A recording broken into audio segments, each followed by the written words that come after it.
கர்த்தரும் இரட்சகருமாகிய இயேசு கிறிஸ்துவின் இனிய நாமத்தினாலே இந்த டிசம்பர் மாதம் முதல் நாள் காலை வேளையிலே ஆண்டவர் சமூகத்தில் வந்திருக்கிற உங்கள் அனைவரை வாழ்த்துகிறேன். கர்த்தர் உங்களை ஆசீர்வதிப்பாராக. ஆன்லைன் மூலமாய் இந்த ஆராதனையில் இணைந்திருக்கிற எல்லா தேவ பிள்ளைகளை வாழ்த்துகிறேன். கர்த்தர் உங்கள் ஒவ்வொருவரையும் ஆசீர்வதிப்பாராக.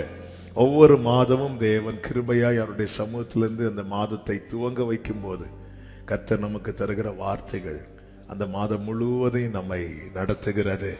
வார்த்தையால் நடத்தப்படுகிறேன்னு சொல்றவங்க ஆமேன்னு சொல்லுங்க பார்க்கலாம்.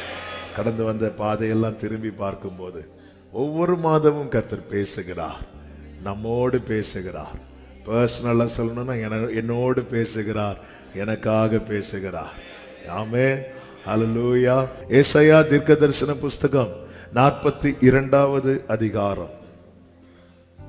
ஏசாயா தீர்க்கதரிசன புஸ்தகம் 42வது அதிகாரம் அதனுடைய 9வது வசனத்தை வாசிக்கிறேன், கேளுங்கள். ஏசாயா 42:9. பூர்வ காலத்தில் தெரிவிக்கப்பட்டவைகள் இதோ நிறைவேறலாயின, புதியவைகளையும் நானே அறிவிக்கிறேன். அவைகள் தோன்றாததற்கு முன்னே அவைகளை உங்களுக்கு சொல்லுகிறேன். ஹல்லேலூயா. இந்த வசனத்தின் முதற் பகுதி இதேதான். இந்த மாத வாக்குத்தத்தமாய் பரிசுத்த ஆவியானவர் நமக்கு தந்திருக்கிறார், காண்பித்திருக்கிறார். இதோ பூர்வ காலத்தில் தெரிவிக்கப்பட்டவைகள் இதோ நிறைவேறலாயின. பூர்வ காலத்தில் தெரிவிக்கப்பட்டவைகள் இதோ நிறைவேறலாயின. கைகளை உயர்த்தி ஆமென் சொல்லுங்க பார்க்கலாம். முன்னமே முன்னமே முன்னமே என்னுடைய ஆரம்பத்திலேயே எனக்கு கர்த்தர் அநேக காரியங்களை சொல்லி இருக்கிறார். பூர்வ காலத்தில் தெரிவிக்கப்பட்டவைகள் நிறைவேறும் நாட்கள் வந்து விட்டது. ஆமென், ஹல்லேலூயா. பூர்வ காலத்தில் தெரிவித்தவைகள் நம்மை தேவன் எப்படி முன் குறித்தாரோ அதே போல நம்முடைய வாழ்க்கையில் செய்யப்பட வேண்டியவைகளையும் முன்னமே குறித்திருக்கிறார். ஹல்லேலூயா. திட்டம் பண்ணி செயல்படுத்துகிறவர். ஆமென். நம் தேவன் யார்? சத்தமா சொல்லுங்க. திட்டம் பண்ணி. ஆமென். ஏசாயா 46:11 அப்படித்தானே சொல்லப்பட்டிருக்கிறது. அதை சொன்னேன், அதை நிறைவேற்றுவேன். அதை திட்டம் பண்ணினேன், அதை செய்து முடிப்பேன். சொன்னேன், நிறைவேற்றுவேன். திட்டம் பண்ணினேன், ஆமென், அதை செய்து முடிப்பேன். ஹல்லேலூயா. நம்மை தேவன் எப்பொழுது முன்குறித்தார்?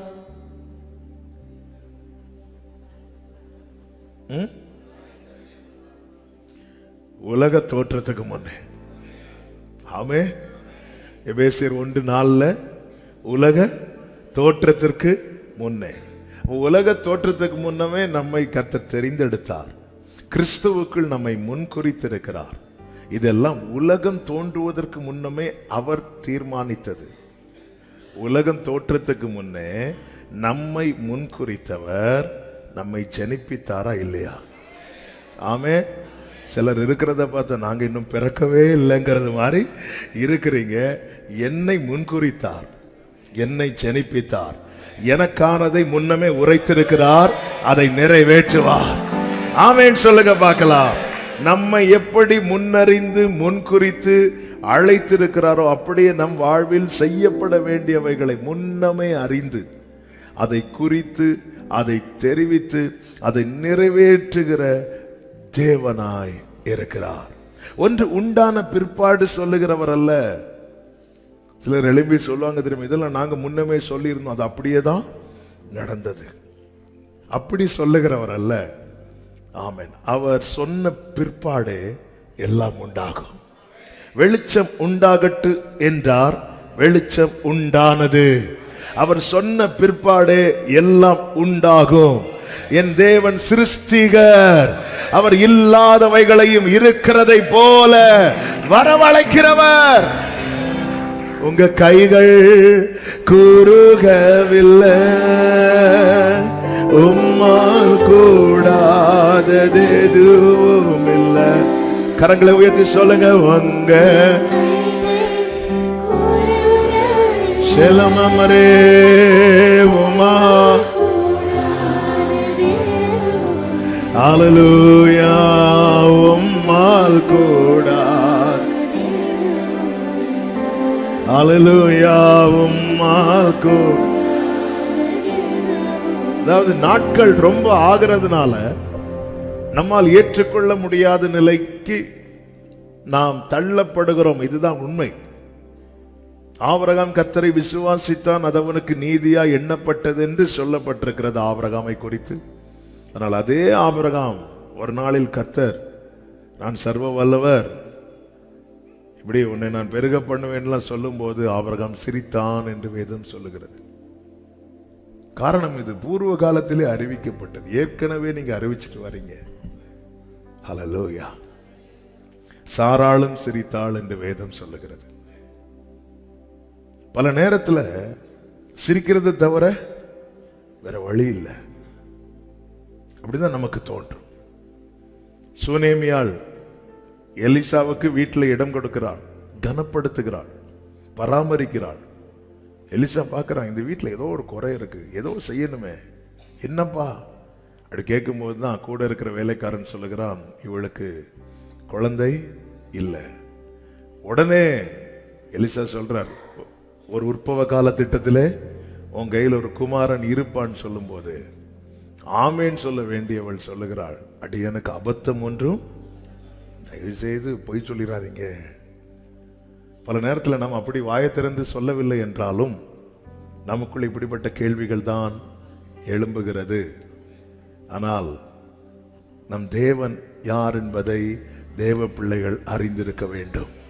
பூர்வ காலத்தில் தெரிவிக்கப்பட்டவைகள் நிறைவேறலாயின என்று கர்த்தர் சொல்லுவதற்கு முன்பதாக அவர் ஒன்றை சொல்லிவிட்டு இதை சொல்லுகிறார். என்ன சொல்லிவிட்டு சொல்லுகிறார்? ஏசாயா 42:8, 42:8, நான் கர்த்தர், இது என் நாமம், என் மகிமையை வேறொருவனுக்கும் என் துதியை விக்கிரகங்களுக்கும் கொடேன். I am the Lord.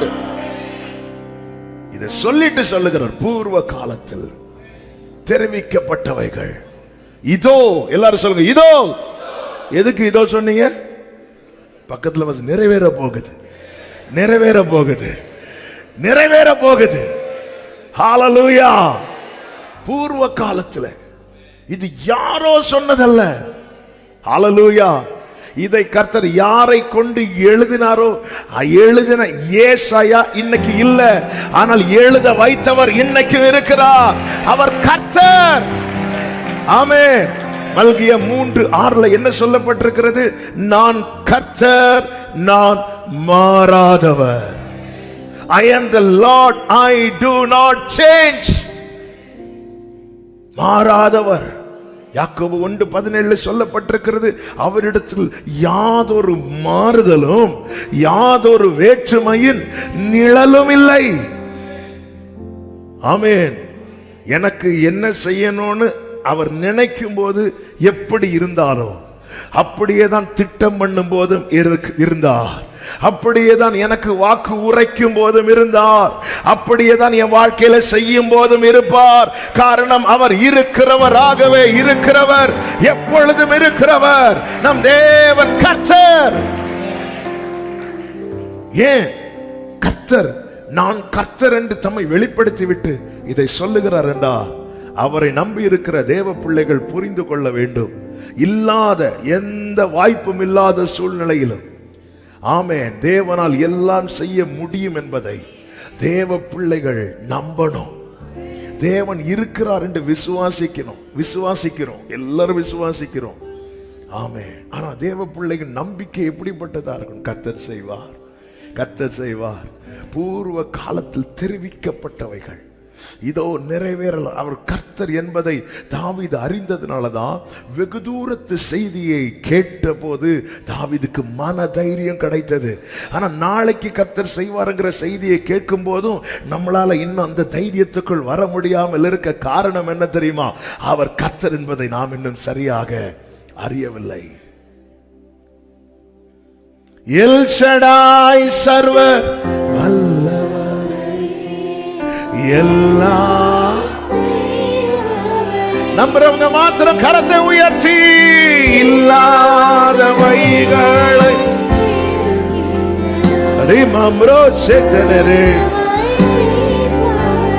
ஆபிரகாமுக்கு செய்தவர், ஆபிரகாமுக்கு செய்தவர் எனக்கு செய்ய வல்லவர்.